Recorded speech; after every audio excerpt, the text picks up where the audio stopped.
오늘부터 우리가 볼 그 고린도전서 15장은 우리가 잘 아는 대로 부활장이다 이렇게 알고 있습니다. 이 말씀을 살펴보는 가운데 부활에 대한 바른 신앙을 덧입을 수 있기를 바랍니다. 묻겠습니다. 여러분들 교회 왜 나오셨습니까? 교회 나가는 이유에 대해서 설문조사한 것을 제가 찾아보니까 마음의 평안을 얻기 위하여가 33.9%로 1위고, 두 번째 구원을 받기 위해서가 2위인데 23.4%입니다. 그리고 내 가족들이 신앙생활하니까 쫓아나간다가 12%, 습관적으로 나온다가 9.6%입니다. 이외에도 여러 가지 이유가 있을 줄로 압니다. 어쨌든 어떤 이유로 교회에 나오든지 간에 교회에 나오는 일은 굉장히 좋고 중요한 일이지만 교회에 나오는 목적이 분명하다면 더 복된 일이 될 것이라고 믿습니다. 그 교회에 나와야 할 목적을 아주 간단하게 말한다면 구원 얻기 위해서입니다. 우리는 구원을 받으려고 교회 다닙니다. 그렇다면 구원이 뭡니까? 간단하게 말하면 예수 믿으면 천국 가는 것이 바로 구원입니다. 성경은 분명히 예수 믿는 자가 천국에 간다고 말씀하고 있습니다. 그것을 분명히 구원이라고 말씀합니다. 그런데 사도 바울은 빌립보서 2장 12절에 보니까 빌립보 교회 성도들에게 항상 복종하며 두렵고 떨림으로 너희 구원을 이루라 이렇게 말하고 있습니다. 물론 여기서 너희 구원을 이루라 그랬으니까 내가 무엇인가 노력해야지 얻을 수 있다고 말하는 것은 절대로 아닙니다. 성경은 분명히 구원은 오직 하나님의 은혜로 값없이 너희에게 주신 선물이라고 에베소 2장 8절에 말씀하셨습니다. 그러므로 여기서 구원을 이루라고 하신 것은 구원이 단지 천국 티켓을 줬으니까 너는 구원은 따놓은 당상이다 이렇게 말하는 것이 아니라 우리가 힘써서 무엇인가 해야 할 일이 있다라는 것을 가르쳐주고 있는 겁니다. 결국 구원에 이른다는 것은 천국 들어가는 우리가 천국에 합당한 백성이 된다는 것, 다시 말해서 하나님의 백성으로서 살아가도록 변화받는 것까지 포함된다고 말할 수 있습니다. 그래서 우리가 이것을 알 때 신앙에 분명한 목표가 생길 수 있다라는 사실입니다.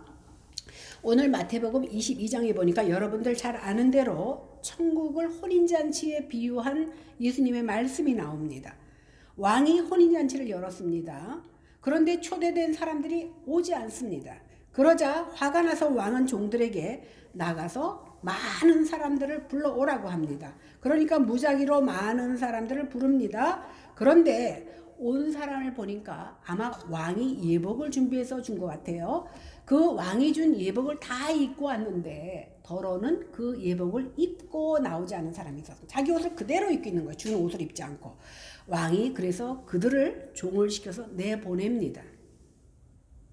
이 말씀은 뭐냐면 유대인이 구원의 길을 선택된 하나님의 백성으로 자리 잡았지만 그들이 자격이 안 되니까 이방인들에게 티켓을 줍니다.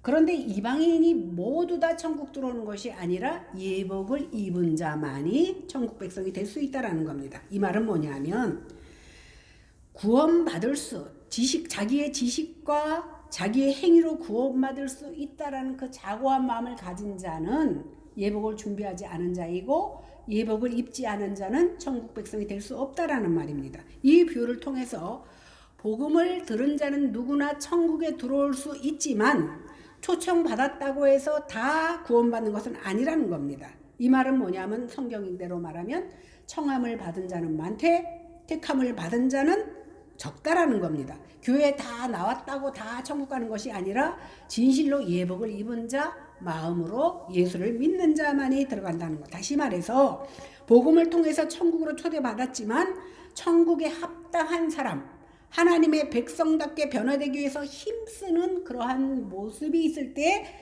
구원을 이룬다라고 표현했다라는 겁니다. 1절 2절을 같이 읽어보겠습니다. 시작.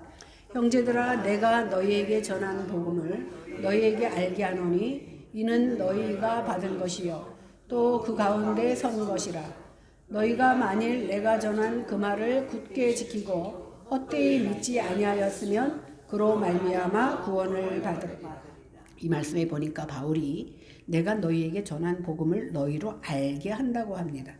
여기서 알게 한다라는 헬라어는 본문에는, 그러니까 우리 성경에는 형제들아로 시작하지만 원문에는 알게 한다 이렇게 시작하고 있습니다. 이 말을 통해서 아주 명확하게 밝힌다라는 것을 강조하고 있다는 것을 알 수 있습니다. 다시 말해서 고린도 교회 교인들이 복음을 받지 않아서 복음을 말하는 것이 아니라 이미 그들은 전해진 복음을 받았지만 다시금 명확하게 밝힌다라는 것을 말하고 있습니다. 고린도 교회 교인들은 이미 바울이 전한 복음을 받았고 그 가운데 섰습니다. 이 말은 뭐냐면 그 바울이 전한 복음 위에 교회가 세워졌다라는 것을 말하고 있는 겁니다. 그런데 사도 바울은 복음을 이미 전했던 그들에게 왜 다시 복음을 알게 해야 된다라고 말하고 있느냐는 겁니다. 그것은요, 수많은 문제가 고린도 교회 안에 일어났기 때문입니다. 고린도 교회 안에 첫 번째 1장부터 쭉 보면 파당이 생겼죠. 그 다음에 음행의 문제가 생겼죠. 그것도 자기 아버지의 부인, 자기 친엄마는 아니지만 부인을 같이 사는 경우도 있었고, 우상의 재물 문제도 있었고, 우리가 지난주까지 본 대로 은사에 대한 문제들이 있었습니다. 그러니까 아주 많은 문제들이 고린도 교회 안에 있었기 때문에 이러한 혼란한 문제들로부터 고린도 교회가 바르게 세워지는 것은 다시금 복음으로 돌아가야 한다는 것을 오늘 바울은 말하고 있는 겁니다. 그러므로 바울은 다시 그들에게 복음을 전하여 알게 하려고 에베소에서 이 편지를 쓰고 있는 겁니다. 고린도 교회 성도들이 바울이 전한 복음을 굳게 지키고 헛되이 믿지 아니하였으면 이로 말미암아 구원을 얻을 수 있었으리라고 말하는 것으로 보아서 고린도 교회 성도들이 바울이 전한 복음을 헛되이 여겼다라는 것을 우리는 알 수 있습니다. 이 헛되이란 뜻도 무슨 말이냐면 까닭 없이거든. 그러니까 의미 없이 받아들인 거예요, 하나님의 복음을. 그래서 바울은 고린도 교회 성도들이 구원 얻기 위해서는 너희가 받은 복음을 굳게 지키고 까닭없이 믿어서는 안 된다라고 오늘 말하고 있습니다. 고린도 교회가 방언과 방언 통역과 예언 같은 많은 은사를 받았지만 그거 가지고 구원받을 수 있는 줄 아느냐? 그 은사가 너희를 구원하지 못한다라는 겁니다. 그러므로 너희를 구원해 주는 것은 그 은사가 아니라 복음이라는 겁니다. 그러므로 사도들이 전해준 복음에 굳게 서고 헛되이 지키지 않아야 구원의 반열에 들 수 있다는 것을 오늘 바울은 말하고 있습니다. 로마서에 보면 복음의 핵심을 잘 증거하고 있는데 1장 16절에 보면 내가 복음을 부끄러워하지 아니하노니 이 복음은 모든 믿는 자에게 구원을 주시는 하나님의 능력이다라고 말하고 있습니다. 또 17절에 보니까 복음에는 하나님의 의가 나타나서 믿음으로 믿음에 이르게 하나니 기록된 바 의인은 오직 믿음으로 말미암아 살리라라는 말씀이 있습니다. 의인이 믿음으로 사는 것, 이것이 바로 복음의 능력입니다. 그런데 이 복음을 지키고 헛되이 믿지 말아야 되는데 고린도 교회인들은 이 복음을 지키지도 못했고 헛되이 여겼다라는 겁니다. 고린도 교인들이 자신들이 복음을 듣고 믿어서 이미 우리는 구원을 받았다라고 생각했어요. 마치 이스라엘 백성들이 이방인들을 짐승처럼 여기며 우리만이 하나님 앞에 선택된 백성이라고 여겨서 자고했던 것과 똑같습니다. 불순종했던 것과 똑같습니다. 복음을 받았다고 해서 다 하나님의 백성이 되는 것이 아니라는 겁니다. 그들도 당연히 우리는 구원받았다고 생각하고 거기다 은사까지 경험하고 나니까 자기를 자랑하고 자기 의를 나타내기 시작했습니다. 우리식으로 말하면 이제 내가 예수 믿어서 하나님 나라 백성 된 것 같아. 이제부터는 뭔가 안 믿는 사람보다 뭔가 더 잘나고 똑똑하고 뭔가 특별해야 된다고 생각합니다. 그래야 하나님을 기쁘시게 하고 하나님께 영광 돌린다고 생각합니다. 그런데 하나님께서는 우리가 많은 것을 잃고 있다라는 거예요. 진정 기본적인 본질이 들어가 있지 않으면 그 많은 것이 그 위에 쌓인다 할지라도 그것은 다 오늘 헛되이 믿는 것이라고 오늘 사도 바울은 말하고 있습니다. 여러분, 예수 믿는 사람과 안 믿는 사람들의 차이점이 뭔지 아세요? 믿는 사람은요, 믿지 않는 사람은요, 눈에 보이는 것, 그것을 삶의 목표로 잡고 나아갑니다. 즉 세상에서 세상을 사랑하는 겁니다. 세상 사람들이 인정해 줄 만한 것, 그런 것을 잡으려고 나아갑니다. 그러나 예수 믿는 사람은 눈에 보이지 않는 것, 설사 세상 사람들이 나를 인정해 주지 않는다 할지라도 세상이나 이 세상에 속한 것을 사랑하는 것이 아니라 눈에 보이지 않는 하나님의 나라, 하나님이 바라시는 것을 바라는 것이 바로 믿는 자와 안 믿는 자의 차이입니다. 그 사랑하는 모습은 어떻게 나타나냐면 이 세상이 다가 아니다. 이 세상은 마치 나그네와 같다. 이 세상의 것은 내가 다 써야 될 것이 아니다. 내가 아내가 있지만 아내가 없는 듯이, 내가 모든 것을 가졌지만 가지지 않은 듯이 내 것으로 여기지 않고 사는 것, 이것이 바로 믿는 자들의 특징입니다. 이 눈에 보이는 세상이 멸망당할 것임을 알고 이미 완성된 세계, 곧 그 아들의 피로 만든 새하늘과 새 땅을 사모하며 사는 것이 바로 믿는 자들의 생활입니다. 그렇다면 우리가 평생 들어야 할 복음, 우리가 하나님 나라 백성답게 변화되기 위해서 꼭 붙들어야 하는 그 복음의 내용을 보겠습니다. 3절 4절입니다. 내가 받은 것을 먼저 너희에게 전하였노니 이는 성경대로 그리스도께서 우리 죄를 위하여 죽으시고 장사 지낸 바 되었다가 성경대로 사흘 만에 다시 살아나사. 사도 바울은 내가 받은 것을 너희에게 증거하였다고 말합니다. 내가 받았다라는 건 뭐예요? 오늘 사도 바울이 말하고 있지만 이 복음이 나에게서 나온 것이 아니라는 거예요. 그럼 어디서 나왔습니까? 복음의 출처는 예수 그리스도라는 겁니다. 이 말씀에는 초대교회가 가장 중요하게 간직했던 복음의 핵심이 들어가 있습니다. 그 첫 번째는 뭐냐 하면 성경대로 그리스도께서 우리 죄를 위하여 죽으셨다는 거예요. 두 번째는 성경대로 그리스도께서 사흘 만에 다시 살아나셨다는 겁니다. 그런데 이 두 사건이 성경대로 이루어졌는데 예수님은 자기 자신 때문에 죽은 것이 아니라는 사실입니다. 누구 때문에 죽었습니까? 나 때문에. 내가 죽어야 할 그 자리 때문에 그 자리에 예수님께서 들어가셔서 사망하심으로 말미암아 우리가 살아났다라는 사실입니다. 그것의 예표로 구약에서는 짐승을 바쳤습니다. 우리가 레위기서 처음부터 끝까지 다 공부했잖아요. 짐승을 바치는데도 신분과 계급에 따라서 다릅니다. 족장들은 소를 바칩니다. 그 다음에 그 밑에 사람들은 염소를 바칩니다. 시민들은 산비둘기나 집비둘기를 바치고 더 가난한 사람 밀가루를 바칩니다. 그런데 족장들이 아니라 할지라도 이 지구에 많은 사람들이 내가 죄를 지을 때마다 소도 바치고 염소도 바치고 양을 바친다고 하면 이 세상에 모든 짐승은 없어지고 말 겁니다. 우리 솔직한 얘기로 죄를 우리가 한두 건 집니까?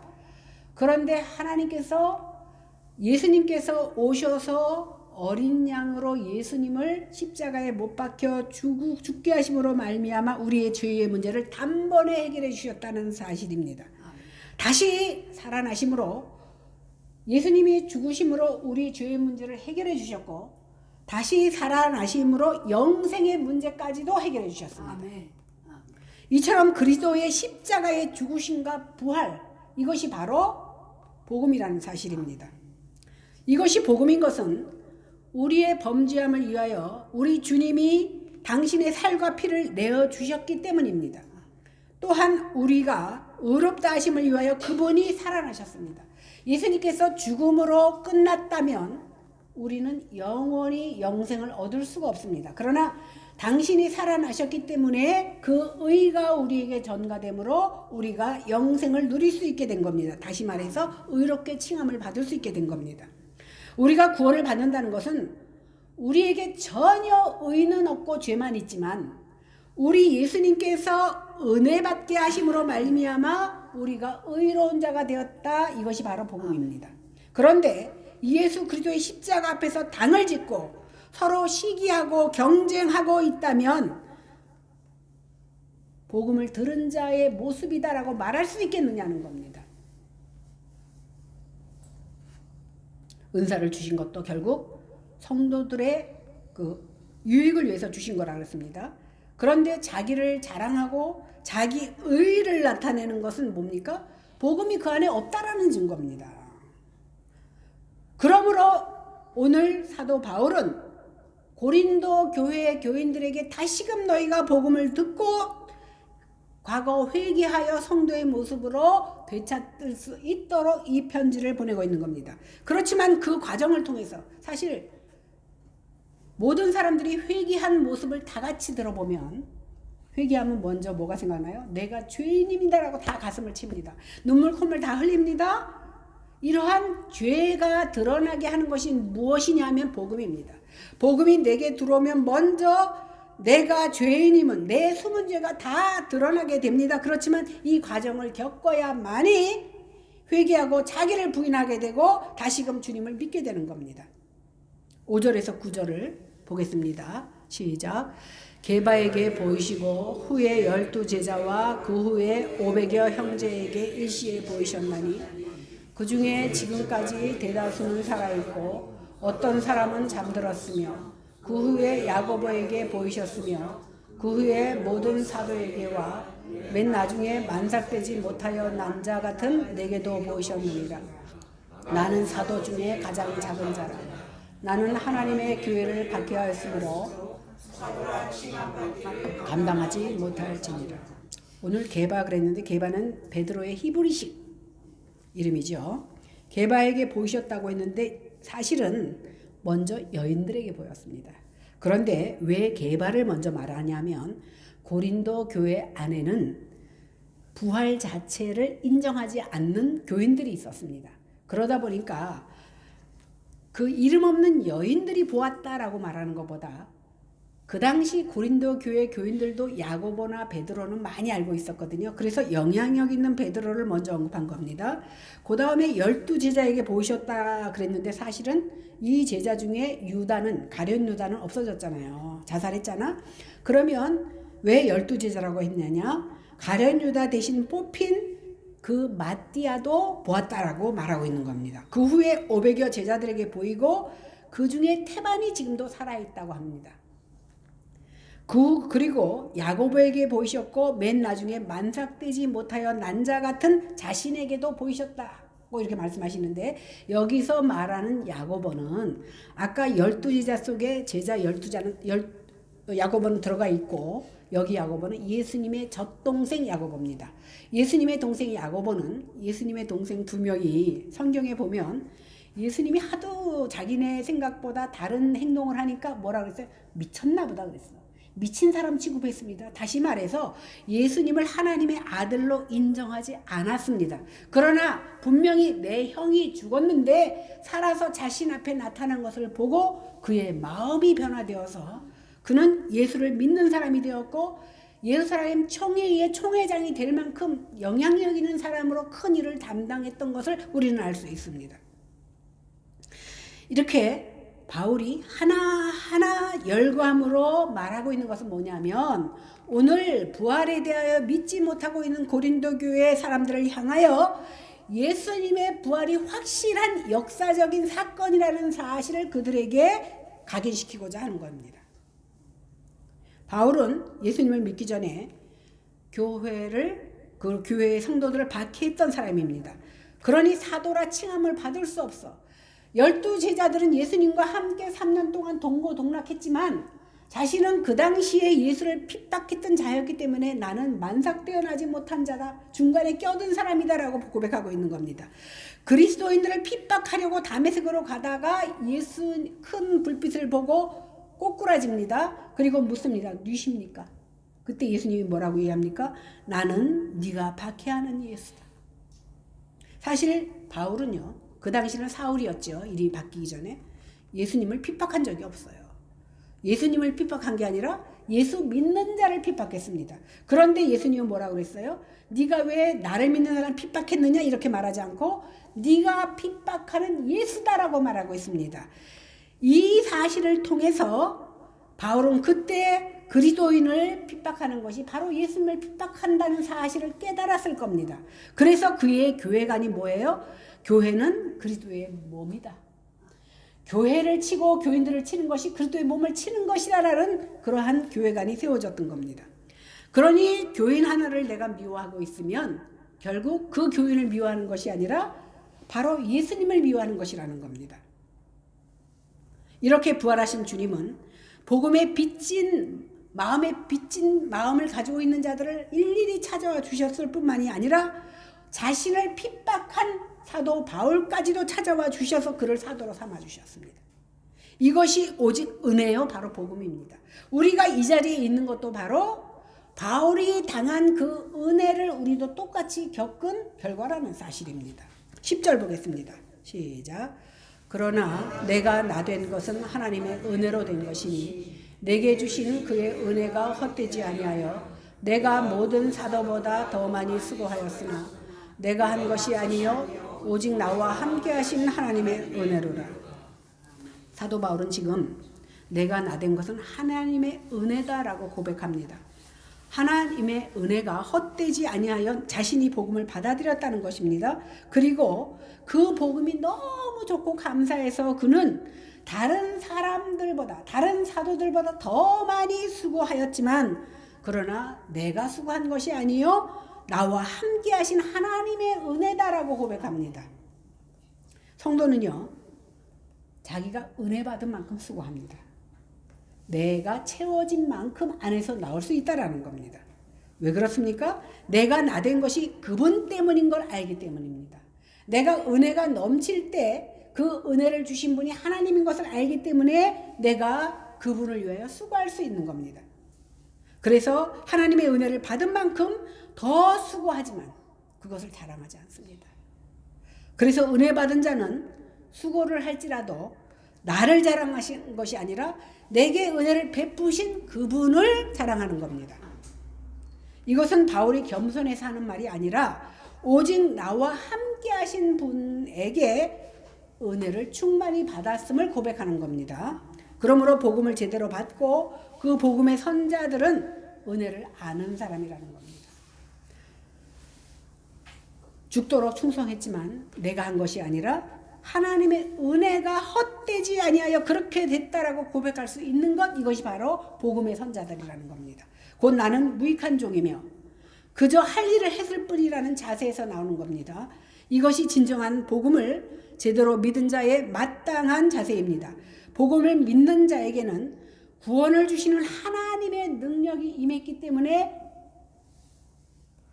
복음을 믿을 수 있었던 겁니다. 복음은 우리에게 구원을 주시는데 천국에 들어가게 할 뿐만 아니라 이 땅에서 살 동안에 하나님의 백성으로 남들 보기에도 진짜 하나님의 사람이로구나 라고 인정받을 수 있도록 은혜와 능력을 허락하신다는 사실입니다.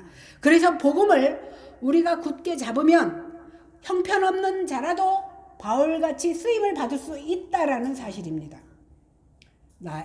내가 어떻게 바울같이? 아닙니다.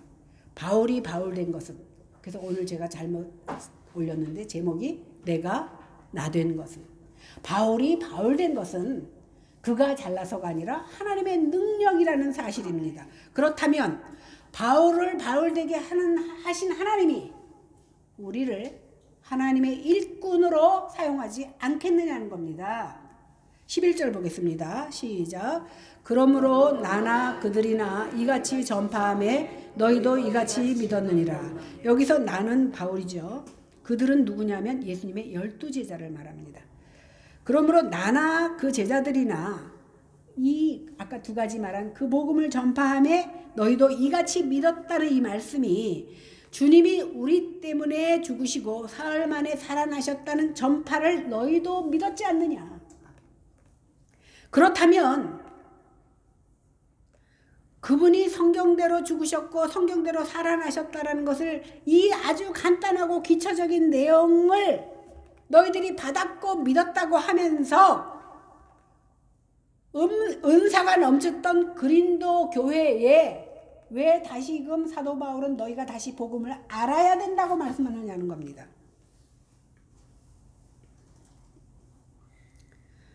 예수님의 십자가에 나타난 십자가는 죄에 대한 징벌과 용서와 부활하심으로 믿는 자의 의롭게 하시는 복음의 비밀이 다 들어있기 때문에 그들이 복음을 잊어버렸지만 다시금 그들에게 복음을 전하고자 하는 겁니다. 그 복음을 받은 자의 반응은 내가 죽어서 당연히 지옥 가야 마땅하지만 예수님의 피로 용서받았다는 사실을 깨닫는 겁니다. 다른 거 아니에요. 아, 내가 복음을 받았으니까 이제 교회를 위해서 뭔가, 어떤 사람이 그러더라. 교회가 안 나와. 돈 버느라고. 자기 목표가 돈 많이 벌어서 나 교회 세워주는 거래. 교회 안 세워줘도 좋으니까. 건물 세워주는 거래. 우리가 교회예요. 우리가 세워졌으면 그 건물 안 세워줘도 좋으니까 교회를 출석하는 것이 하나님 앞에, 복음 앞에 순종하는 겁니다. 그 복음을 받은 자의 반응은 지옥 가야 마땅한 내가 예수 그리스도의 피로써 용서함을 받았다라는 사실을 깨닫는 겁니다. 이제 내가 사는 것이 모든 것이 하나님의 은혜입니다. 오늘 내가 여기 온 것도 하나님의 은혜요. 내가 건강해서 일을 하는 것도 하나님의 은혜요. 우리가 서로 만나서 대화를 나누는 것도 하나님의 은혜요. 그러나 복음이 희미해지면 그 은혜가 다 사라집니다. 그러므로 우리가 은혜 위에 굳게 서기 위해서는 예수 그리스도의 십자가의 은혜가 분명해야 됩니다. 그럴 때 바울처럼 내가 나된 것은 하나님의 은혜로다 이렇게 고백할 수 있게 되는 겁니다. 이 시간에 성령 하나님께서 우리에게 은혜를 더하셔서 우리의 무뎌진 심령을 깨뜨려 주시기를 바랍니다. 복음의 은혜에 굳게 서서 다시금 하나님이여 내가 나된 것은 하나님의 은혜입니다라고 고백할 수 있는 저희들이 되기를 바랍니다. 그래서 나는 무익한 종이지만 내 가진 것을 다하여 주님께 충성하겠다는 고백으로 오늘도 살아가는 저와 여러분들 되시기를 주님의 이름으로 간절히 축원합니다. 기도하겠습니다. 부족한 저희들, 고린도 교회 교인들만도 못한 저희들이 다시금 주님을 생각하며 이 자리에 왔습니다. 부족하여 도무지 내세울 것 없는 저희들이지만 다시금 주님께서 나를 위하여 피 흘려 주심을 깨닫고 내 영생을 주시기 위하여 다시 살아나심을 깨달을 때에 우리는 그 복음의 은혜로 말미암아 주님이 주시는 일을 감당해 나갈 수 있는 줄로 믿습니다. 하나님, 우리에게 그 믿음을 허락하여 주셔서 때마다 일마다 주님을 잃지 않고 복음을 희미하게 버리지 아니하고 온전히 하나님과 더불어 나아가는 저희들의 삶이 되게 하여 주시옵소서. 감사드리며 예수님 이름으로 간절히 기도하옵나이다. 아멘.